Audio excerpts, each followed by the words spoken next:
to our Seahawks-Lions Week 4 preview because it's a massive game. I can't wait for this matchup.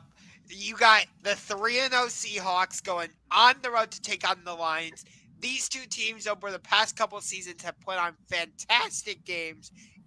I think both have been in Detroit. And Seattle won both of them. Yeah, where in these last two meets, off defense, I should say, has been optional because the final scores have been like 38-35, something like that. The one went to overtime. I don't remember that was 2 years. I think that was the one 2 years ago. The one last year went right down to the buzzer, I think. Yeah, I feel like even though they're not in the same division, obviously, I feel like there's a mini rivalry developing here between these two teams because they play so close, or they played in such close games these past two seasons. And it feels like, to me anyway, this game could have massive implications on the picture of the NFC playoffs this season. So I do feel like there's a bit of a rivalry developing between the Seahawks and the Lions. I might be in the minority on that one, but that's just how I see it. I'll say this specifically for Seattle because I just talked about how they haven't played anybody. I think this will be a big up in class for a young team with now the youngest head coach in the NFL and Mike McDonald. But if Geno Smith and the Seahawks pull out this victory, Josh, they will have the fast track, in my opinion, to the number one seed in the NFC.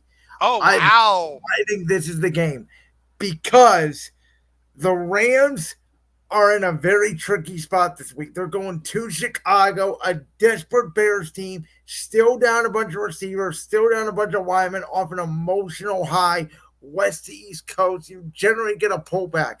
That's a little bit of a trap game, in my opinion, for the Rams. Now, San Francisco has New England, but I'm going to say this up front. Brock Purdy is day-to-day.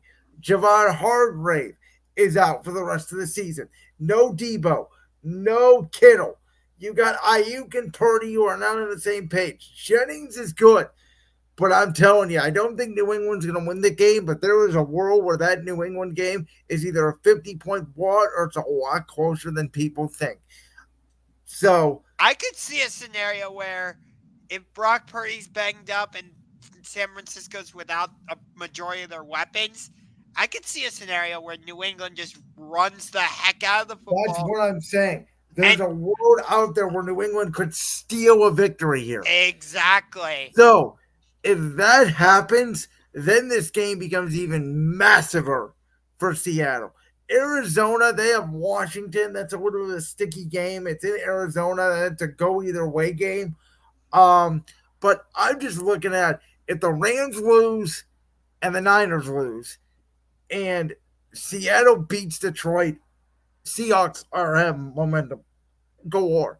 There should be they would have 3 games essentially up on the Rams and the Niners in the division, which unless you're the 2023 Philadelphia Eagles, it's very hard to give up. So I think a lot of it depends on the outcome of the other games. And for the Lions, I just told you, if Minnesota beats Green Bay and the Lions lose to Seattle and they're 2 games back, then I think Minnesota is also right there with Seattle for being a top seed in the NFC at 4-0, obviously.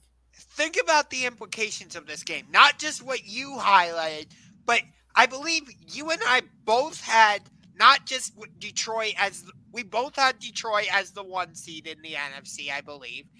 And I believe, if I'm not mistaken, I'd have to go back, but you and I both had the Lions in the Super Bowl. If I'm not mistaken. I had them winning the Super Bowl over the Swifties. I had them losing to Baltimore.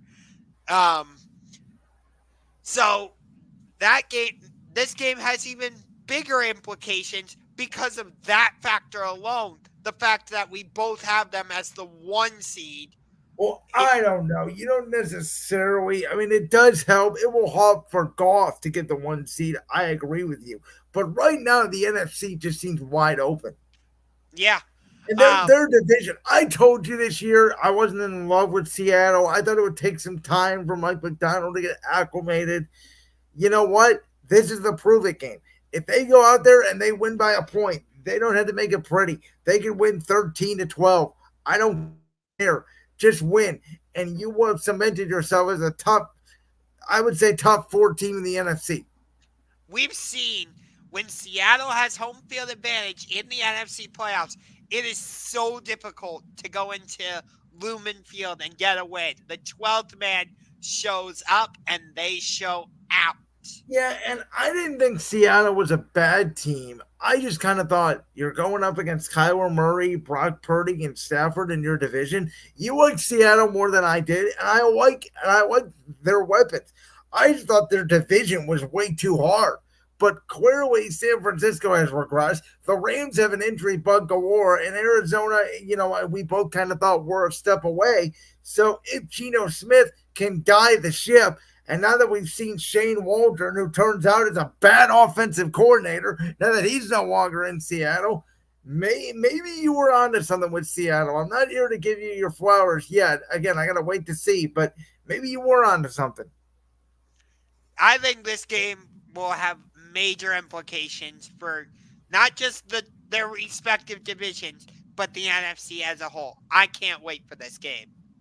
All right, with that in mind, Josh, our top games for week 4 of the 2024 NFL season. Here we go, our last NFL topic for the day before we get to the big game in college football, Georgia, Alabama.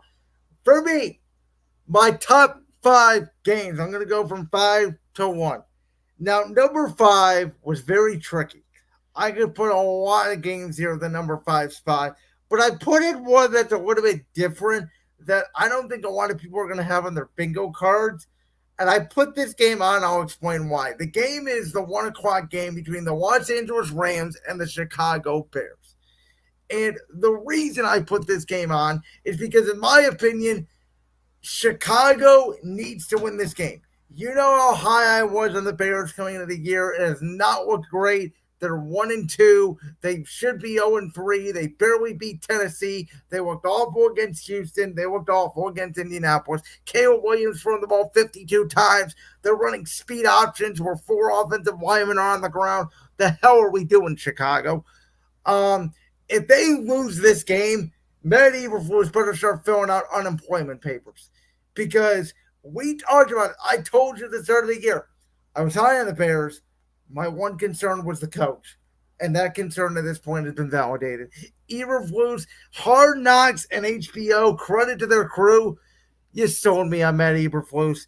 And as somebody tweeted out today, you sold me on Matt Eberflus, and we completely forgot he's an idiot when it comes to the offensive side of the ball. The Bears have no offensive identity. Expectations are high, and they need to win this game. And the Rams cannot afford to go to 1-3 in that division. We just talked about it with all those weapons. I think it's a sneaky good game in the 1 o'clock window. Number 4, I put this game down at 4. It would have been higher on my list if it wasn't for the injuries. Eagles, Bucks. I just told you I'm very concerned about the injuries on my offense side of the ball. Devontae Smith, A.J. Brown, Mekhi Becton, Wayne Johnson all may not play. And my birthday is Sunday, and I'm very fearful that on that day, September 29th, my Eagles, like they did on September 29, 2013, against the Peyton Manning Denver Broncos, are going to get annihilated 49-7. I don't feel good about this game. I think Tampa's angry. I think Philly is all beat up. And I think, my Eagles are going to try to play well. We could win, but if we're going to win, it's going to be ugly. And if we fall behind early, it could get ugly. I think there's a lot riding on my defense this week until my offense gets healthy again. Third game on the West. We just talked about this game. Another game in the 1 o'clock window. Vikings, Packers, for potentially the lead in the NFC North. Who would have thought Minnesota 3-0, Green Bay 2-0 without Jordan Love? We don't know if he's going to play or not, but I'm telling you this. If he does not play, Brian Flores will be ready to defend Malik Willis, Josh Jacobs, and that running attack. The number 2 game on my list is the game we just talked about, so I won't go over it more. Seahawks-Lions, Monday night. And the number one game on my list, Sunday Night Football. The MVP of the week currently, Josh Allen, Lamar Jackson, a rematch of the AFC divisional round in 2020 that was in 2021. Buffalo won that game 13-3. Lamar Jackson, the Ravens cannot afford to go to 1-3, especially if Pittsburgh's going to go to 4-0 if they beat Indianapolis. Who knows what the Browns are going to do against Vegas, what Cincinnati's going to do against Carolina. There's more pressure on Baltimore here than Buffalo, and can Zach or the new Ravens defensive coordinator have answers for number 17 in Buffalo? That's my top five games. Okay, I like it. Let me first give you an honorable mention of a game that just missed my list.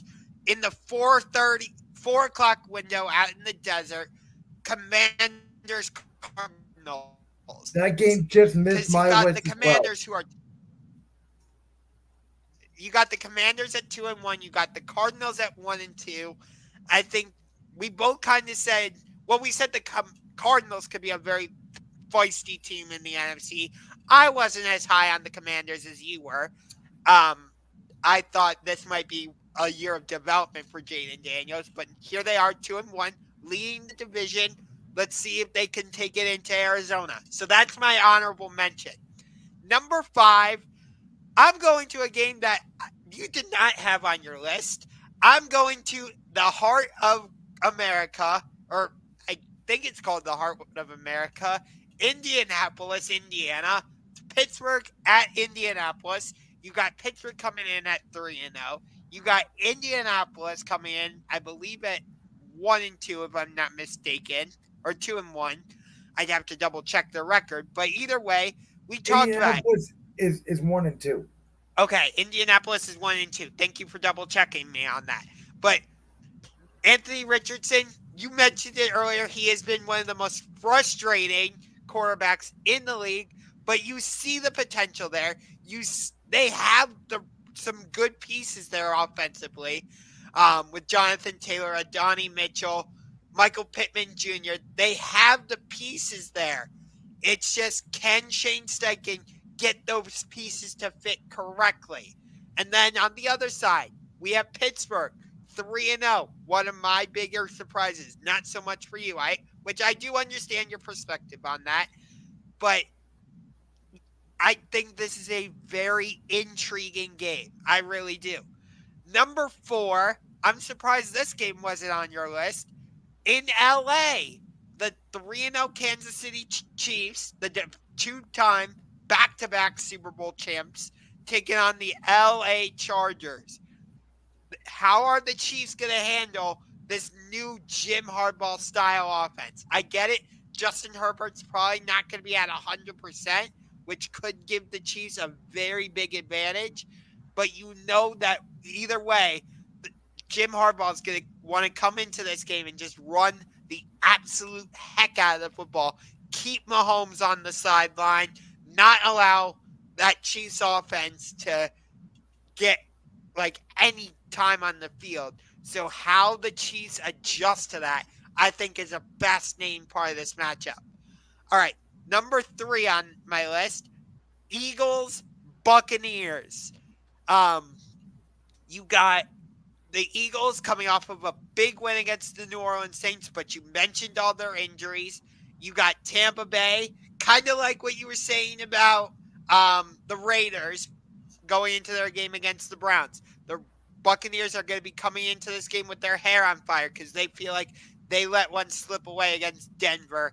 They're playing at home. My guess is this is going to be the game with Tom Brady on Yes, commentary. it's already been announced. Okay, so I think that's going to inspire the Buccaneers even more, knowing that the quarterback that led them to their most recent Super Bowl is going to be in their building. So I think that game is definitely in there. Number 2, I got to go with Bills Ravens. Um, you talked about it. I would agree with you. The current MVP of the league in Josh Allen going against Lamar Jackson. These two guys have played on Sunday Night Football a couple times. I forget who has the edge right now. think it might be Lamar, but I'd have to double check. But again, you got Buffalo 3-0, but now they're stepping up in weight class, going to Baltimore because I feel like we haven't really seen Buffalo get tested too much yet. But now you're really going to get tested. Going to Baltimore, facing that offense, Derrick Henry coming right down your throat. How does Buffalo's defense handle that? And then at number one, it's the game we just talked about on Monday Night Football. Seattle Seahawks heading to the Motor City to take on the Detroit Lions. Like I said while we were just talking about, I think this game has massive implications for the picture of the NFC playoffs, and I can't wait for this game. You're Okay. pro- you're probably a little surprised I don't have Vikings Packers on there. That would be my other honorable mention. I just think that um, Steelers Colts and Chiefs Chiefs Chargers just has some interesting elements to it that catch my attention just a little more. Can I explain why I don't have Chiefs Chargers on the list? Go ahead. I don't think Justin Herbert's going to play. Okay. And you know what? That's a fair argument. I I so here's what I look at, and I don't know if you realize this or not. The Chargers have a bye next week, and that's a factor for me because of the fact I don't think he should have played against Pittsburgh. I'll be honest with you. I think they should have sat him against Pittsburgh. You let him get more rest. He comes back this week against Kansas City, and then you get that bye. That's when that's what I would have done. Because they played Herbert, because of the fact that he left the game, Steve Spagnuolo is going to know they're going to want to run the football. They're going to send a lot of blitzes Justin Herbert's way, and they don't have the best weapons on the outside. And Joe Alt, they're pretty much all pro right tackle already from Notre Dame. He's hurt. He doesn't look like he's going to play in this game. Derwin James got suspended for this game for basically too many violent hits. So with all of those factors, even if Herbert does play, he's not going to be 100%. There's a reason why this line started at Chiefs minus 1.5. It's ballooned all the way to Chiefs -7. So Vegas is telling you Herbert's not going to play. And again, I hear everything you're saying, but even I still think even if Herbert doesn't play, you know Harbaugh's going to want to run the heck out of the football. And seeing how that schematic chess match goes between him and Spagnola is just going to be, it's just one of the fascinating aspects. That's why I put it on my list. But I do hear your argument.